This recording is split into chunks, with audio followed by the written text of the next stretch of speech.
அண்ணாச்சி அவளை அடிச்சு துரத்துற மாதிரி துரத்தி விட்டுட்டு நம்ம துரப்பாண்டிக்கு வள விரிச்சிருக்கிறாரு. அது புரியாம நம்மால் அதுல போய் விழுந்துட்டான். ஆம்பளையா லட்சணமா நேருக்கு நேர் மோதாம பொட்டச்சிய அனுப்பி காரியத்தை சாதிக்கிறாரா அந்த அண்ணாச்சி? அந்த சக்தி நம்ம பையன் குடவுன்ல தங்கி இருந்தப்பவே நீ அங்க போனல, அன்னைக்கே அவளை அடிச்சு துரத்து இருக்கணும். துரத்து இருந்தா இன்னைக்கு இவ்வளவு பெரிய பிரச்சனை வந்திருக்குமா? போனவ அவ கேட்ட கேள்வியால நீ அமைதியா வந்துட்ட. அதான் அவ்வளவு தைரியம் அவளுக்கு வந்துருச்சு. தப்புதாங்க, தப்புதான். அன்னைக்கு என்னமோ போனா போதுன்னு அவளை விட்டுட்டு வந்தேன். அதுக்கு காரணம் அவ நம்ம புள்ள இடத்துல இருக்கிறாளேன்னு தான். பிரச்சனையை நாமளே பெருசு பண்ணா அதனால நம்ம பிள்ளைக்கு கெட்ட பேர் வந்துடக்கூடாதேன்னு தான் பேசாம வந்துட்டேன். ஆனா அவ அந்த அண்ணாச்சியோட சேர்ந்துக்கிட்டு நம்ம குடும்பத்தையே நாசம் பண்ணணும்னு எப்ப முடிவு பண்ணிட்டாலோ இனிமே நான் அவளை சும்மா விட மாட்டேன். அத்தை, இங்க பாருங்க, சக்தி என்ன பண்ணலான்னு அப்புறம் யோசிங்க. முதல்ல உங்க பையனை வெளியில கொண்டு வரதுக்கு என்ன வழின்னு யோசிங்க.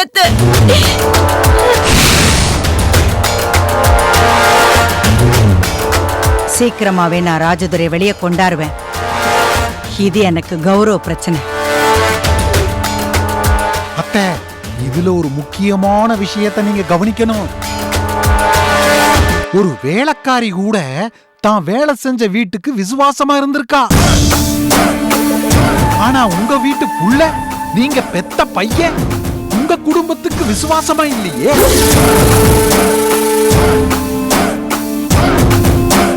என்ன மாப்ள சொல்றீங்க? பின்ன உங்க யாரையும் கேட்காம தானே அந்த வேலைக்காரி சக்திய அவன் குடோன்ல தங்க வச்சிருந்தான். குடும்பமே நின்னு எதிர்த்தும் ஆனா அவன் நம்மள மதிக்கலையே. தொடர்ந்து அந்த வேலைக்காரி அங்கதானே தங்கி இருந்தா. அத்தை அங்க போய் சண்டை போட்டப்ப அவ இவங்க வயசுக்கு கூட மரியாதை கொடுக்காம அவ்வளவு கேவலமா அத்தைய திட்டி அனுப்பிச்சிருக்கா. ஆனாலும் நம்ம துரப்பாண்டி அவ பின்னாடி சுத்துறத நிறுத்தல. இப்ப கூட பாருங்க, பெத்த அம்மா நீங்க உங்க கட்ட கூட ராஜதுரை இருக்கிற இடத்த சொல்லல. ஆனா அந்த சக்தி கட்ட சொல்லி இருக்கான். அவ கட்ட சொன்னதனாலதான் இவ்வளவு பிரச்சனை வந்துச்சு.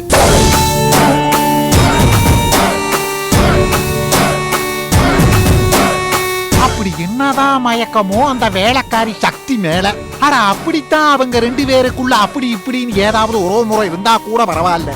அப்படித்தான் எதுவுமே இல்லையே. இவருதான் அவ பின்னாடி சுத்திக்கிட்டு இருக்கிறாரு. ஆனா அவ இவர சட்டையே பண்றது இல்லையா.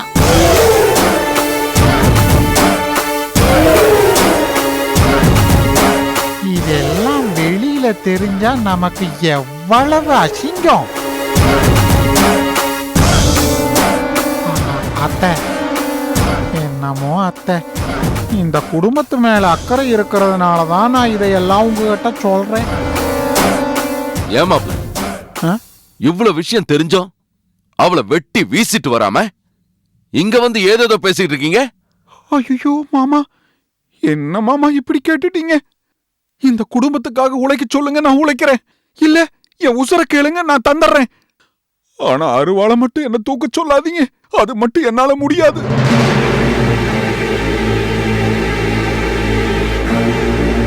ஏன்னா அருவாளை கண்டாலே என் அடிவயிறு கபகபகபன்னு உதறும் மாமா. நான் அருவாளை தூக்கறதா ஆகிறத பேசுங்க மாமா. மாப்பிள,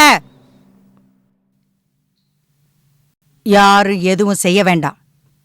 இனிமே ஆக வேண்டியதெல்லாம் நான் பாத்துக்கிறேன்.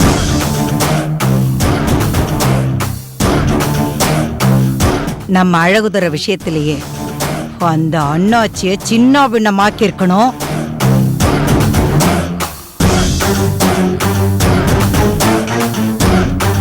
அன்னைக்கு அந்த அண்ணாச்சியோட தங்கச்சி என் தம்பிய மயக்கனா, இன்னைக்கு அந்த வீட்டு வேலைக்காரி என் புள்ளைய அவ பின்னாடி அலைய விட்டு வேடிக்கை பாக்குறா. அவன் மூலமா எல்லா விஷயத்தையும் தெரிஞ்சுக்கிட்டு என் புள்ள ராஜதுரைய உள்ள தூக்கி வைக்கிறதுக்கு துணை இருந்திருக்கா. இதுக்கு மேலே நான் சும்மா இருந்தேன், என்ன மாதிரி இழிச்ச வாய் வேற எவ்வளவு இருக்க மாட்டேன்.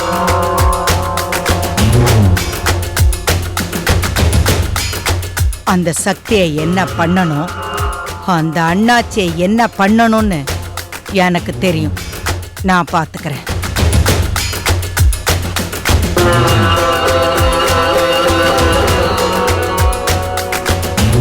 மாப்பிள, அத்தை, நீங்க போய் ராஜதுரை பாருங்க.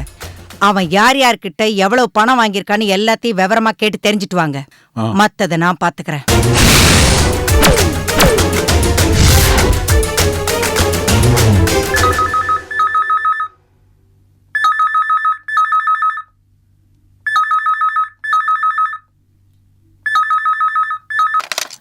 ஹலோ. ஹலோ அம்மா, நான் சக்தி பேசுறேன். சொல்லு சக்தி. கொஞ்சம் போனை அனிதா கிட்டயோ இல்ல ஜெயவேல் கிட்டயோ கொடுங்கம்மா. அவங்க இப்பதான்மா வெளியே போனாங்க. எங்க போனாங்க? ஜெயவேலு வேலை செய்யற கம்பெனில வீடு கொடுத்துருக்காங்களா. அதான் எவ்வளவு சொன்னாலும் கேட்காம லக்கேஜ் எல்லாம் எடுத்துக்கிட்டு கிளம்பிட்டாங்கம்மா. அம்மா, கொஞ்சம் வெளில இருக்காங்களான்னு பாரு.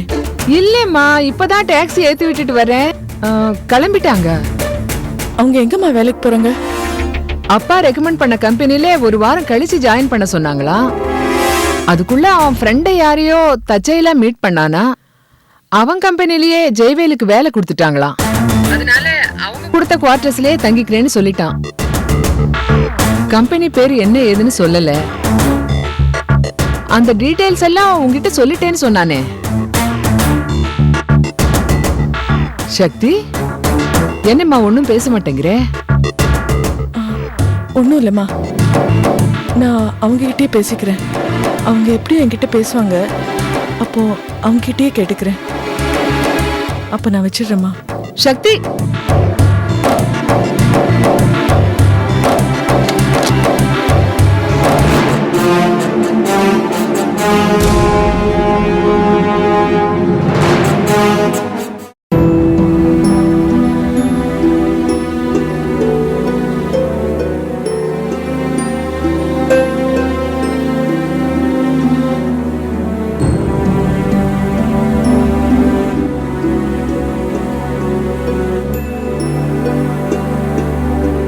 என்ன வசந்தா பேய் அறிஞ்ச மாதிரி உட்கார்ந்து இருக்க? இருங்க, காஃபி கொண்டு வரேன். நீ உட்காரு, அனிதாவை கொண்டாட சொல்றேன். அனிதா, காஃபி எடுத்துட்டு வாமா.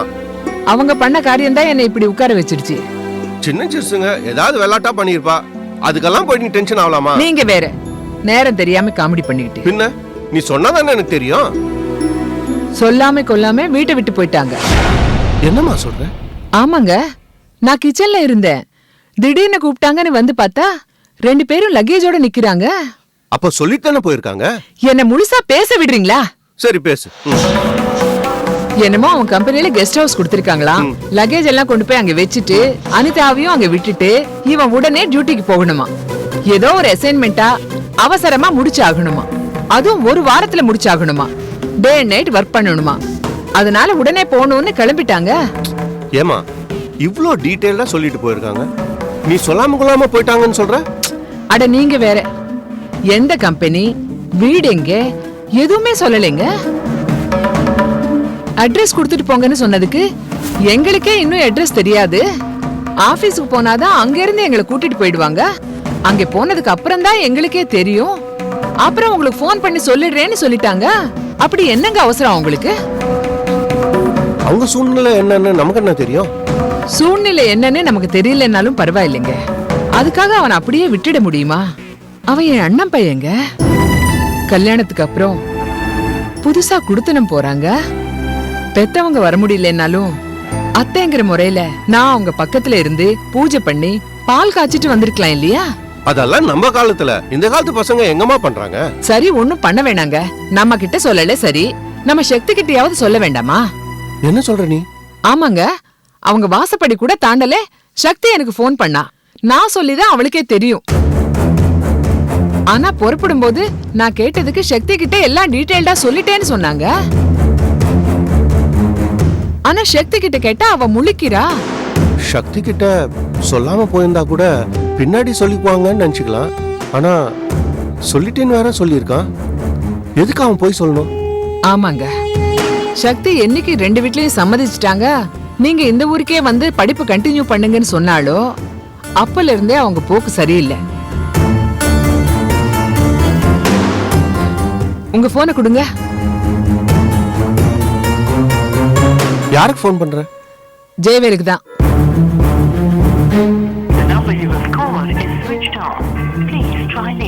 சுவிட்ச் ஆஃப்னு வருதுங்க. வசந்தா, விஷயம் என்னன்னு எனக்கு இப்ப புரியுது. என்ன? இப்போ 2 வீட்லயும் அனிதாவும் ஜெயவேலும் சக்தியோட கான்டாக்ட்ல தான் இருக்காங்கன்னு தெரிஞ்சுக்கிட்டாங்க. நாளைக்கே அவங்க வந்து கம்பல் பண்ணி கேட்டா சக்தி சொல்லிதானே ஆகணும். ம், ஆமாங்க. அப்புறம் அவங்க கிளம்பி இங்க வந்து பிரச்சனை ஏதாவது பண்ணிடுவாங்களோன்னு பயந்துருப்பாங்க. அதான் சக்திக்கும் நமக்கும் எதுவும் தெரியக்கூடாதுன்னு முடிவு பண்ணி சொல்லாம இல்லாம போயிருக்காங்க. எங்க அவங்க தான் இவங்கள வர சொல்லிட்டாங்கல்ல, அப்புறம் என்ன பயம்? அவங்க சொல்லிட்டாங்க. ஆனா இவங்க பொறுத்த வரைக்கும் நம்மள வர வைக்கிறதுக்காக அவங்க போட்ட திட்டமா இருக்கும்னு பயந்துருக்கலாம்ல. அதுக்காக இப்படியாங்க ஒரே அடியா பெத்தவங்களை உதறி தள்ளிட்டு போறது? சரி, நாம என்ன பண்ணோம்? இன்னும் என்ன பண்ணிட்டு இருக்கோம்?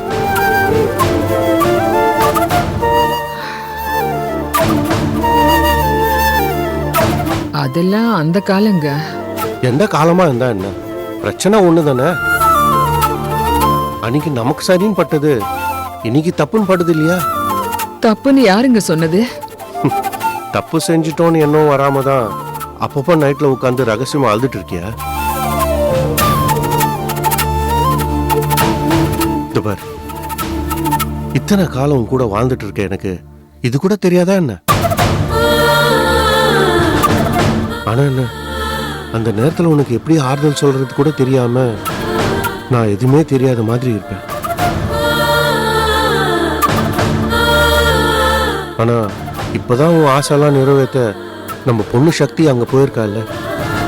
சீக்கிரத்திலே அவன் நினைச்சது சாதிப்பா. உன் கவலை எல்லாம் தீர்ந்து போயிடும். அந்த தைரியத்துல தான்மா நான் இப்ப பேசுறேன். அதே போல அனிதாவும் ஜெயவேலும் கூடிய சீக்கிரத்துல பெத்தவங்க தேடி போவாங்க. அதனால நீ எதுவுமே மனசுல போட்டு கொழுப்பிக்காம அமைதியா இரு. சரி, இன்னைக்கு நான் உனக்கு காஃபி போட்டு வேண்டாம் வேண்டாம், நானே போட்டுக்கொண்டு ஏன்? என் சமையல்லாம் உனக்கு அவ்வளவு பயமா? சரி சரி, என் போனை கொடுத்துட்டு போ. இந்தாங்க, உங்க கேர்ள் ஃப்ரெண்டு கிட்ட பேசுங்க. ஆமா, இருந்த ஒரு கேர்ள் ஃப்ரெண்டும் ஒய்ஃபா ஆயிட்ட. இந்த வயசுல நான் எங்கத்த தேடிட்டு போறது?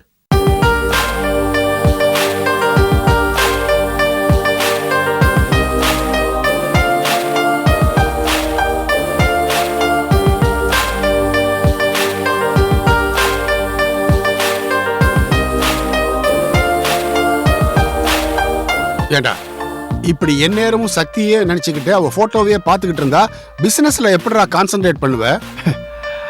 அப்பா, பிசினஸ் நம்ம எப்ப வேணாலும் பார்த்துக்கலாம். ஏன், நாளைக்கே புதுசா ஒரு பிசினஸ் ஆரம்பிச்சு அதை கூட நல்லா டெவலப் பண்ணலாம். அதுக்கு பணமும் மூளை இருந்தா போதும். ஆனா சக்தி விஷயம் அப்படி இல்லப்பா. இப்ப நான் விட்டுட்டேன்னா அப்புறம் எனக்கு எப்பவுமே அவ கிடைக்க மாட்டா. சக்தி மட்டும் எனக்கு கிடைக்கலன்னா அப்புறம் என் உயிரை என்கிட்ட இருக்காது. சொல்லுங்க, என் உயிர் போனதுக்கு அப்புறம் நான் பிசினஸ் பார்க்க முடியுமா? முடியாது. இப்ப சொல்லுங்கப்பா, முதல்ல நான் பிசினஸ் பார்க்கறதா இல்ல சக்தியை பார்க்கறதா? ஏண்டா நீ பேசுறதுல ஏதாவது அர்த்தம் இருக்காடா? நான் பேசுறதுல எவ்வளவு அர்த்தம் இருக்கு. உங்களுக்கு புரியலன்னு சொல்லுங்க. டேய், நான் இவ்வளவு சொல்லிட்டு இருக்கேன், உன் மண்டையில எதுவுமே ஏறலையா? ச்சே, உன் தலையெழுத்து அவ்வளவுதானா? நான் என்ன பண்ண முடியும்? அப்பா ஒரு நிமிஷம். என்ன? இந்த MMS ஓபன் ஆகல. பிரிண்டருக்கு ப்ளூடூத்ல கொடுத்துருக்கேன். கொஞ்சம் இந்த பிரிண்டர் எடுத்து கொடுங்களேன். ஏடா, இவ்வளவு நேரம் நான் பேசிக்கிட்டு இருக்கேன், அது உன் காதுல விழல. போன் வந்த உடனே அது மட்டும் உன் காதுல விழுந்து என்ன பிரிண்ட் அவுட் எடுக்க சொல்றேன். எடுத்து தொலைய. எடுங்க, அதை ஆன் பண்ணுங்க. அப்பா, பேப்பர் கரெக்டா வச்சிருக்க பாருங்க. டேய், எல்லாம் கரெக்டா இருக்குடா. நான் வேணா நீ சொல்றத உடனே கேட்கலாம், மிஷின் கேட்க வேண்டாமா? சீக்கிரம்ப்பா.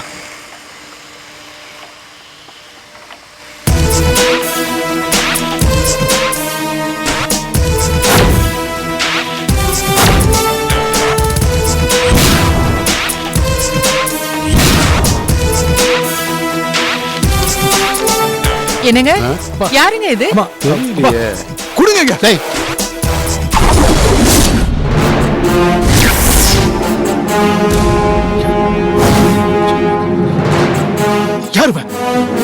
யாரா இருக்கும்பா? பைக்ல சக்தியா பைக்ல கூட்டிட்டு போறாங்க. யாரா இருக்கும்பா? டேய், டேய், டேய், டேய், டேய், நிறுத்துற. சும்மா நீ பாட்டுக்கு எதையாவது கற்பனை பண்ணிட்டு இருக்காத. அவ கிராமத்துல சொந்த ஊர்ல இருக்கா. அங்க நிறைய சொந்தக்காரங்க இருப்பாங்க. அதுல யாராவது ஒரு சொந்தக்காரன் அவளை பைக்ல கூட்டிட்டு போயிருப்பான்.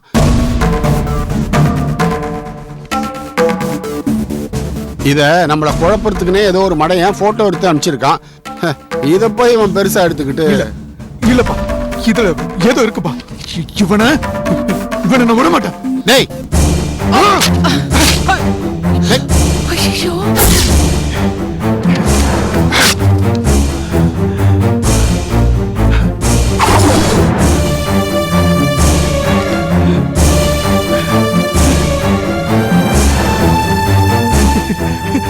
இவங்களை பிரச்சனை பாத்தீங்களா? என் சக்தி பிரச்சனை பாத்தீங்களா? இனிமே சக்தி எனக்கு தான், எனக்கு மட்டும்தான்ப்பா. என்னடா இதெல்லாம்? பாத்தீங்களா, என் சக்தி பிரிச்சுட்டேன். டேய், ஆண்டவன் தாண்டா உன்னை காப்பாத்தணும். ஏங்க இப்படி பேசுறீங்க? என்னடி? என் சக்தி எனக்கு மட்டும்தான். சக்தி, என் சக்தி, ஆமா என் சக்தி.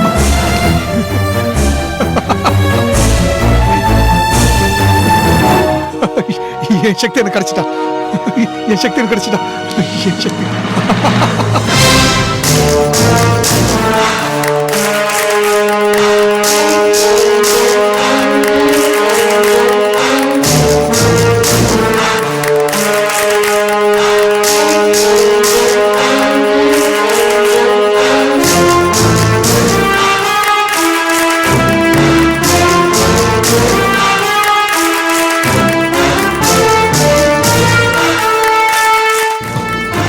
என்ன ராஜா, எதை செய்ய சொன்னோ அதை செய்யல, எதை செய்யக்கூடாதுன்னு சொன்னோ அதெல்லாம் செஞ்சிருக்க.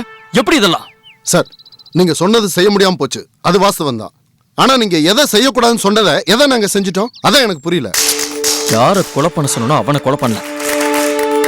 சரி விட, அங்க போன நேரம் அவன் இல்லைன்னு தெரிஞ்சதுல சைலண்டா வர வேண்டியதானே? அப்படி வந்திருந்தா இன்னொரு அட்டம் பண்ணிருக்கலாம்ல. தேவையில்லாம 3 பேர் அட்டாக் பண்ணிட்டு வந்திருக்க. அடிப்பட்டவன் சும்மா இருப்பானா? கட்டாயம் கம்ப்ளைண்ட் பண்ணிடுவான். அது மட்டும் இல்ல, இனிமே அந்த ராஜதுரையும் அலர்ட் ஆயிடுவான். அவன் இருக்கிற இடம் தெரிஞ்சு போயே ஒன்றும் பண்ண முடியல. இனி எங்க போறான்னு தெரியல. இப்ப நீ என்ன செய்ய போற? இல்ல சார், பொதுவா ஒருத்தனை மட்ட பண்றதுன்னு போயிட்டோம்னா விட்னஸா எவனையும் விட்டு வைக்க கூடாதுங்கிறதுக்காக அங்க இருக்கிற ஒருத்தரை விட்டு வைக்காம போட்டுருவோம். அப்படிதான் சார், இந்த ராஜதுரை உள்ள இருப்பான்ற நம்பிக்கையில அங்க போனோம், கையும் வச்சுட்டோம். ஆனா அதுக்குள்ள அக்கம் பக்கம்லாம் கூடிருச்சு. அதனாலதான் பிரச்சனை ஆயிடுச்சு. கூட்டம் வராம இருந்திருந்தா சம்பந்தம் இல்லாத 3 பேர் போட்டிருப்பீங்க. இங்க பாரு, முதல்ல ஒண்ணு தெரிஞ்சுக்கோ. ஒருத்தரை போடுறதுன்னு முடிவு பண்ணதும் அதுக்காக ஸ்கெட்ச் போடுறதுலதான் வித்தையே இருக்க. அவன் இருக்கிற இடம் தெரிஞ்சதும் அவனை வெளியில இருந்து வாட்ச் பண்ணணும். காலையில அவன் எழுந்ததுல இருந்து திரும்பவும் நைட்டு தூங்க போற வரைக்கும் அவன் எங்கெங்க போறான், அவனை யார் யார் பார்க்க வராங்க, இவன் யார் யாரை பார்க்க போறான்னு குறைஞ்சது 2-3 நாளாவது நோட் பண்ணணும். எந்த இடத்துல மடக்குனா ஈஸியா மட்ட பண்ண முடியும்னு தெரிஞ்சு வச்சுக்கணும். அப்புறமா தான் காரியத்துல இறங்கணும். அதுதான் ஸ்கெட்ச். இப்படி குத்து மதிப்பா இருப்பாங்கிற நம்பிக்கையில உன்ன மாதிரி போய் உதப்பட்டு வர்றதில்ல.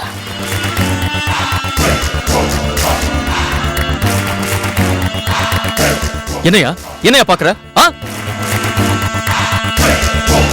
இவன் என்னடா இப்படி எல்லாம் பேசுறானேன்னு பாக்குறியா? ஒரு காலத்துல இந்த மாதிரி பல அசைன்மெண்ட்டை முடிச்சவனா, ஆனா ஒரு கேஸ்ல கூட என் பேர் வந்ததில்ல.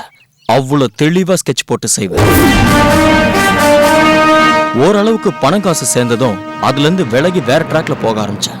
இன்னைக்கு ஊருக்குள்ள பெரிய மனுஷன்னு பேரும் வாங்கிட்டேன். இதுக்கப்புறமும் நான் கத்திய தூக்கிட்டு தெரிஞ்சா நல்லாவா இருக்கும்? அதனாலதான் காசை உன்ன மாதிரி ஆளுங்க கிட்ட விட்டு எறிஞ்சிட்டு அமைதியா நிக்கிறேன். சார், நீங்க சொன்னபடி நானும் ஸ்கெட்ச் போட்டு தான் செய்வேன். ஆனா இந்த கேஸ்ல நீங்க டைம் தராம அவசரப்படுத்துனீங்க. அதனாலதான் நானும் கொஞ்சம் அவசரப்பட்டேன். ஆட போயோ நீயும் ஸ்கெட்சும். ஹலோ, சொல்ற.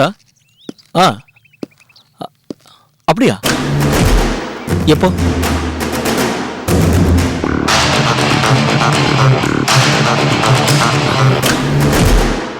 சரி, நான் அப்புறம் ஃபோன் பண்றேன்.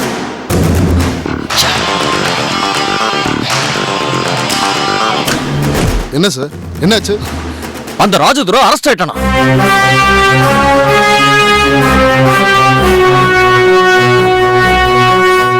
பரவாயில்ல சார், அதுவும் நல்லதுக்கு தான். என்னையா உளற?